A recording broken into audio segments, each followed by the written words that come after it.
పద్మశాలి చేనేత తెలంగాణ కార్మికుల సంఘం సిద్దిపేట జిల్లా వ్యవస్థాపక అధ్యక్షుడు ధ్యానపై సత్యనారాయణ మరియు దీనికి ముఖ్య నాయకుడు మా సాంబే లక్ష్మీనారాయణ గారు, డాక్టర్ వీరభద్ర భోజయ్య గారు, అదేవిధంగా మా చేనేత కార్మికులందరి పక్షాన నేను మాట్లాడడం జరుగుతుంది. అదేవిధంగా ఈనాడు మా సిద్దిపేట జిల్లాలో దుబ్బాక, హుస్నాబాద్, గజ్వేల్, చేర్యాల మండల గ్రామాలు కలుపుకుంటే సుమారు వేలాది మంది ఉన్నారు. అయ్యా తెలంగాణ రాష్ట్ర ముఖ్యమంత్రి వర్యులు శ్రీ యనమల రేవంత్ రెడ్డి అన్నగారు మరియు అక్క పద్మశాలి ముద్దు బిడ్డ కొండ సురేఖ అక్క గారు పద్మశాలి చేనేత కార్మికుల పట్ల సిద్దిపేట జిల్లాలో అట్టడుగున ప్రాంతం అయిపోయింది.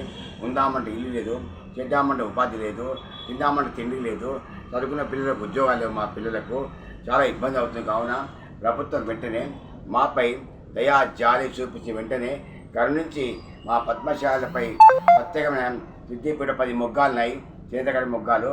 అందులో ఏ సంఘాలకైనా 2 మొగ్గాలు 3 మొగ్గాలు తప్ప అంత కొడితే 100 మొగ్గాలు లేవు ఇక్కడ జిల్లా లెవెల్.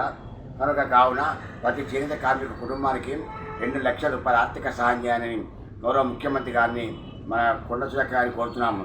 ఎందుకు అనగా అంటే చిరు వ్యాపారం చేసుకోవడానికి మేము టమాటా కూరగాయలు అమ్ముకుంటాము, ఎక్సెల్ మీద బండి మీద బట్టలు అమ్ముకుంటాము, కిరాణా కొట్టు పెట్టుకుంటాము, ఇతర ఏదైనా సైకిల్ దుకాణం పెట్టుకుంటాము, రకరకాల హోటల్ పెట్టుకుంటాము, బట్టల షాప్ పెట్టుకుని చిన్నగా.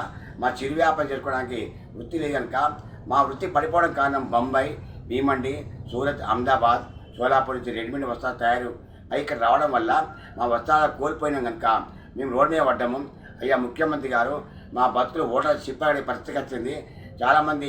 చాలామందికి ఉపాధి లేక వారు నానా ఇబ్బంది పడి మానసిక బాధకు మరణించిపోతున్నారు. పిల్లలకు ఇబ్బంది అవుతుంది.